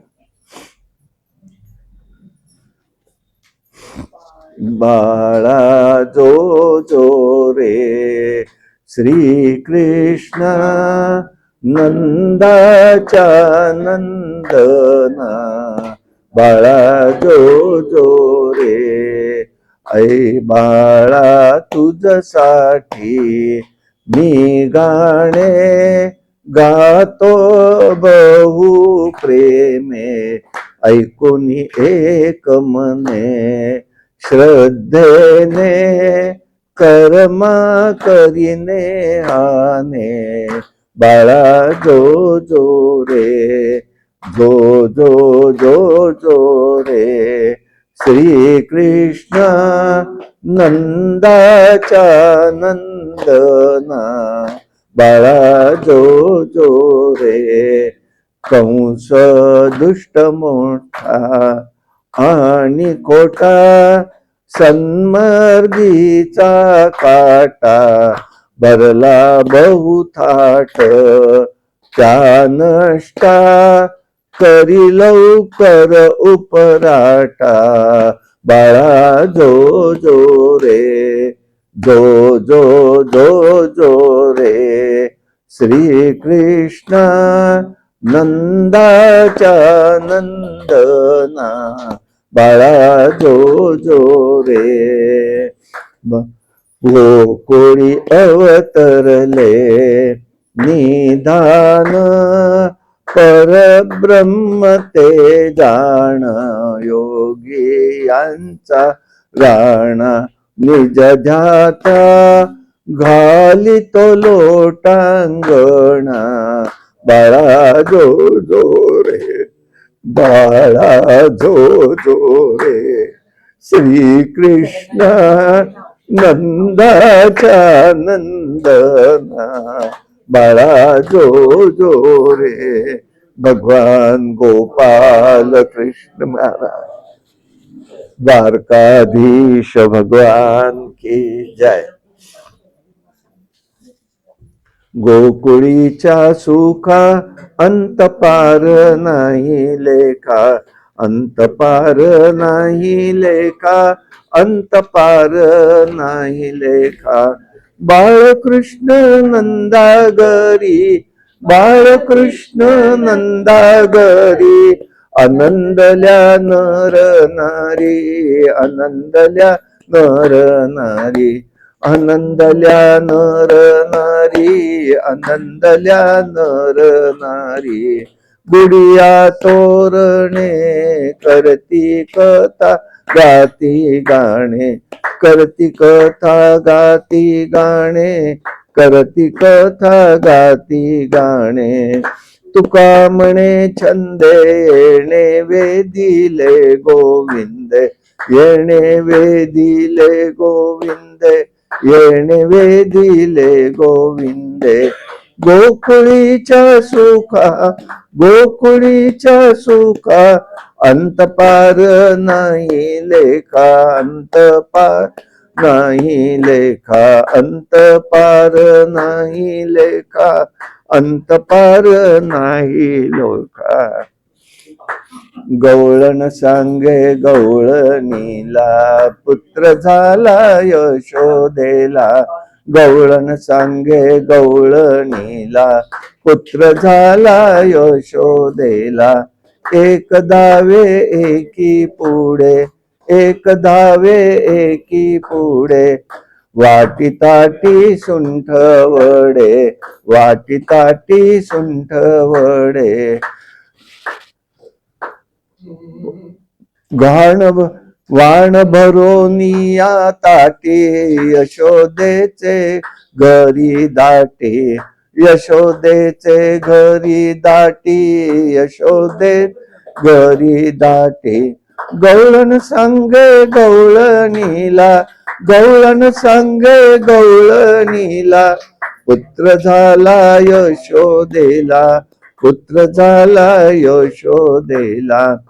सोयीणीची गलबल झाली दासी जनी हेल घाली. गवळण सांगे गवळणीला पुत्र झाला यशोदेला. पुत्र झाला यशोदेला. पुत्र झाला यशोदेला. पुत्र झाला यशोदेला. भगवान गोपाल कृष्ण महाराज. भगवान श्रीधर स्वामी महाराज. द्वारकाधीश भगवान की जय. श्री द्वारिकाधीश की. बोली भागवत भगवान की. हरिचंदन चर्चाढ्यम हरिणम वनमालिनम वेणु यष्टियुतं वंदे श्रीमद्द्वारवतीश्वरम. चतुर्भुजं घनश्यामं कैशोरन्वयसान्वितं कोटिकन्दर्पदमनं वन्दे द्वारवतीश्वरम्। सच्चिदानन्दरूपाय विश्वोत्पत्त्यादिहेतवे तापत्रय विनाशाय श्रीकृष्णाय वयं नुमः। व्यासपीठ के ऊपर विराजमान परम श्रद्धेय शास्त्री जी भगवान श्री कृष्ण की कथा तो कर रहे थे, लेकिन हृदय में जो भाव आ जाता था, कंठ कुंठित हो जाता था और नेत्र में से अश्रु की धार बह रही थी। ऐसे व्यास जी की मुख से यदि द्वारका तीर्थ धाम में भागवत जी की कथा, कृष्ण कथा सुनने का मौका मिलता है, अवसर मिलता है, तो वो भी एक ठाकुर जी की परम कृपा है। बहुत आप भाग्यशाली हैं कि ऐसे महान विद्वान शास्त्री जी के मुखारविंद से कथा सुन रहे हैं। आप यजमान भाग्यशाली हैं, मैं भी भाग्यशाली हूँ। कृष्ण जन्म के अवसर पर आना हुआ है। अमन जी मंगला में आए थे भगवान के दर्शन करने के लिए, मुलाकात हो गई, सत्संग भी हुआ थोड़ा, और मैंने एक मनोरथ व्यक्त किया कि कथा सुनना चाहता हूँ और कुछ बोलना भी चाहता हूँ। यजमान से बात हुई और मौका मिल गया।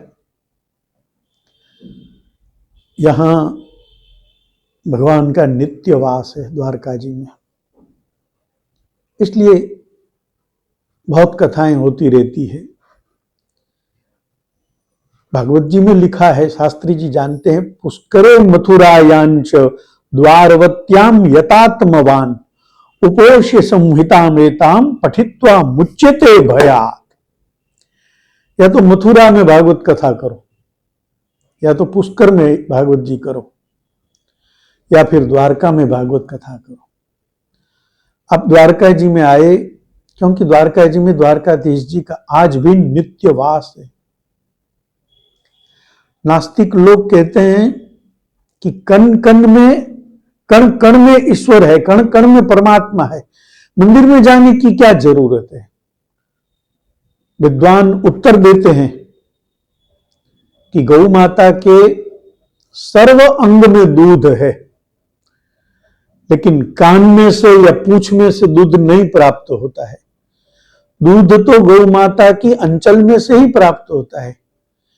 बिल्कुल वैसे ही भले कण कण में ईश्वर है, कण कण में परमात्मा है, लेकिन जो चार धाम है, जहां मंदिर है, जहां लाखों की आस्था है जिस स्वरूप में, उस स्वरूप में आज भी परमात्मा सभी वैष्णवों को, यात्रिकों को, साधकों को, भक्तों को अनुभव भी कराते हैं। इसलिए द्वारका जी में भागवत कथा करने का बहुत ही महिमा होता है। लेकिन एक बात यहाँ है, यहाँ क्या सब जगह एक बात होती है कि जब तक उसका बुलावा नहीं आता तब तक द्वारका जी में पैर नहीं रख सकते हैं। हमने तो ऐसे सैकड़ों हजारों दाखला देखे हैं, अनुभव देखे हैं। राजकोट तक आ जाते हैं, जामनगर तक आ जाते हैं, जाम खंभालिया तक आ जाते हैं, और मोबाइल में एक ऐसी रिंग बजती है कि वापस लौट जाना पड़ता है। तो समझना कि द्वारकाधीश जी की अब परमिशन अब तक नहीं मिली है। वो नहीं चाहते हैं कि आप यहां आ जाओ, आप नहीं मानेंगे। एक भाई मुझे 3 साल से फोन में बता रहा था कि द्वारका जी आना है। मैंने कहा आ जाओ। पहली बार जब निकला, बहुत दूर से निकला, तो रास्ते में एक फोन आया, उसकी चाची भगवान के धाम में चली, तो उसको वापस लौट जाना पड़ा। 6 महीने के बाद उसने दूसरी बार प्रयत्न किया, मुझे फोन किया, शास्त्री जी मैं निकल पड़ा हूं। मैंने कहा बहुत अच्छी बात है, आ जाइए। द्वारका के बिल्कुल पास आ गया था और मोबाइल में घंटी बजी, खुद की मां चली गई। फिर वो वापिस चला गया। और बाद में दूसरे से मुझे ये पता चला कि अच्छा हुआ पंडित जी, अच्छा हुआ शास्त्री जी, वो नहीं आपसे मिला, नहीं आया, वो तो बहुत बड़ा तांत्रिक है। तो भगवान भी सबको यहां नहीं आने देते हैं। आज भी सुदर्शन चक्र द्वारका के इर्द गिर्द घूम रहा है, और जो भक्त हैं, जिसके हृदय में ताप हैं, जो मिलना चाहते हैं, जो झांकी करना चाहते हैं, जिसको बुलाते हैं, आप सबका बुलावा है, आप सब आ गए। आप नहीं मानेंगे, लेकिन जिस दिन से यहां भागवत शुरू हुई है, उस दिन से यमलोक में भी एक घटना घटी है। यमराज ने चित्रगुप्त को कहा कि बालाजी भवन में तीसरे माले पे जितने बैठे हैं, उसके जो भी खाता है, जो भी वो पेज में जो हिसाब किताब है, वो सब कागज फाड़ के फेंक दो। तो वो हिसाब रखने वालों ने कहा कि क्यों कागज फेंक देने हैं? बोले अब क्या करेंगे, वो तो द्वारका जी चले गए, द्वारका जी में भागवत सुन रहे हैं, वो अभी थोड़ी यहाँ आने वाले हैं, तो हम क्यों खाली पीली पस्ती बिगाड़े, रद्दी बिगाड़े? वो कागज तो, हिसाब किताब तो अब कोई काम का नहीं है। जितने भी बालाजी भवन में भागवत जी की शरण में बैठे हैं, सबके कागज फाड़ के फेंक दो, अभी कोई काम का नहीं है। एक बार यदि कोई द्वारका जी आ जाता है, एक बार, फिर तो समझो रिजर्वेशन हो गया।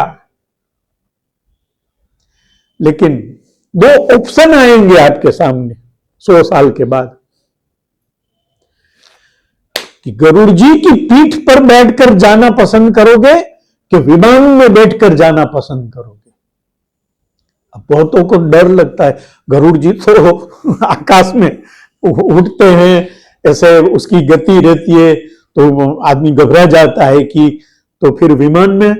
फिर भक्त ने भगवान को पूछा कि ये दोनों में फर्क क्या रहेगा? बोले गरुड़ जी यदि आएगा तो खुद मैं लेने के लिए आऊंगा, और यदि विमान भेजूंगा तो मेरे पार्षद आएंगे।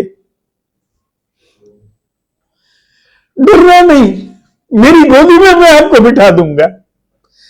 भले चाहे कितनी भी गति से गरुड़ आकाश में उड़ान भरे, खुद में मेरे धाम में आपको ले जाने के लिए।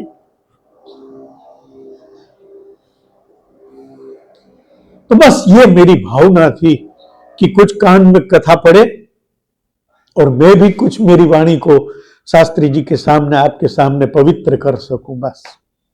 और कोई तमन्ना नहीं थी और कोई इच्छा नहीं थी। एक नियम लेके जाना, द्वारका जी में आए हो तो, कि आज के बाद कुछ एक माला या एक पाठ, कुछ भगवान का नाम लेने बिना मैं भोजन नहीं करूंगा। भोजन से पहले या विष्णु सहस्त्र करो, या आप राम रक्षा करो, या आप जो भी आपको जिसमें भी रुचि है, कुछ भगवत स्मरण रोज जरूर करना है। और एक बुरी आदत छोड़ के जाना है, बस एक बुरी आदत छोड़ के जाना है। शराब, जुआ, ये बुरी आदत ऐसा नहीं है हो। देरी से जागना वो भी बुरी बात है। सुबह बहुत जल्दी जाग जाना है, जल्दी सो जाना है पहला तो, तब जल्दी जागेंगे ना। झूठ बोलना, चुगली करना, ये सब भी बुरी आदतें हैं। एक आध बुरी आदत छोड़ के जाना है और एक नियम लेकर के जाना है। बस द्वारका जी में मुझे भी बहुत आनंद आया। वैसे एक बात मैं आपको कहूं कि कोई भी भाषा यदि आप नहीं जानते हैं, लेकिन आप भागवत जी की कथा यदि सुनने बैठते हो और भागवत जी में, भगवान में, श्री कृष्ण में यदि रुचि है, तो आपको वो भाषा भी समझ में आ जाएगी। मैं झूठ नहीं कहता हूं, मैं मराठी नहीं जानता हूं, मैं मराठी में 2 ही शब्द जानता हूं, एक भांडी घिसली और एक देवाईचा तेल, तीसरा कुछ नहीं जानता हूं। लेकिन आज पूरी कथा में बहुत श्रद्धा से मुझे सब समझ में आ गई। उसमें 1-2 चीज मुझे जोड़नी है बस। जब वसुदेव जी यमुना जी में से जा रहे थे, तो यमुना जी मार्ग नहीं दे रही थी। ठाकुर जी ने कहा क्यों, मार्ग दे दे। बोले एक शर्त पे मार्ग मिलेगा। बोले क्या है? कि आप ब्रज में पधार रहे हो तो एक वचन दो कि 11 साल में जितनी भी लीला करोगे सब मेरे किनारे पे होनी चाहिए। ठाकुर जी ने कहा ये तो भक्त है मेरी, चतुर्थ प्रिया है यमुना जी। तो ठाकुर जी ने वर दे दिया, वचन दे दिया कि जितनी भी लीला करूंगा सब यमुना के किनारे करूंगा। तब मार्गम ददौ शंदोरिवा स्त्रिय फतेह, महारानी मां ने मार्ग दे दिया और वसुदेव जी पहुंच गए, यशोदा की गोदी में ठाकुर जी को धर दिए। मैंने एक बार बहुत बड़े विद्वान से यह भी सुना है कि यशोदा जी ने जुड़वे बालक को जन्म दिया था, एक योग माया और एक कन्हैया। अब ये मथुरा से कन्हैया वापस दूसरा आ गया, वसुदेव जी लेकर के आ गए। लेकिन हुआ क्या, ये मथुरा जी वाला कन्हैया गोकुल वाले कन्हैया के पास में जैसे ही धरा तो दो में एक हो गए। अब समझना कथा को, भागवत जी में भी लिखा है कि आज भी एक कदम भी वृंदावन से बाहर कन्हैया जाता नहीं है कहीं भी, वो आज भी वहां व्रज में है। तो जो गया अक्रूर जी के साथ, वो कौन सा स्वरूप था, वो मथुरा से जो आया था वो स्वरूप मथुरा जी में गया और मथुराधीश कंस का वध किया। और बाद में हम तो इतने खुश हो रहे हैं कि मथुराधीश द्वारकाधीश बन गए। द्वारका जी में आकर के स्वरूप में कोई भेद नहीं है, वो आपका कन्हैया, ब्रज का कन्हैया, वही स्वरूप मथुराधीश और वही द्वारिकाधीश। बहुत आज मुझे आनंद आया है। ज्यादा समय में नहीं लेना चाहता हूं आपका, क्योंकि आप भी सुबह से बैठे हैं, शास्त्री जी को भी परिश्रम हुआ है। बस मेरी वाणी पवित्र हो गई, बहुत आनंद आया। एक मिनट संकीर्तन करेंगे। राधा राधा कृष्ण राधा राधा राधा कृष्ण राधा राधा राधा राधा राधा कृष्ण राधा राधा राधा कृष्ण राधा राधा राधा कृष्ण राधा राधा राधा कृष्ण। कृष्ण कन्हैया लाल की, वृंदावन बिहारी लाल की, आनंद कराने वाले की जय, आनंद करने वाले की जय, भागवत भगवान की। प्रेम से बोलना जय द्वारकाधीश।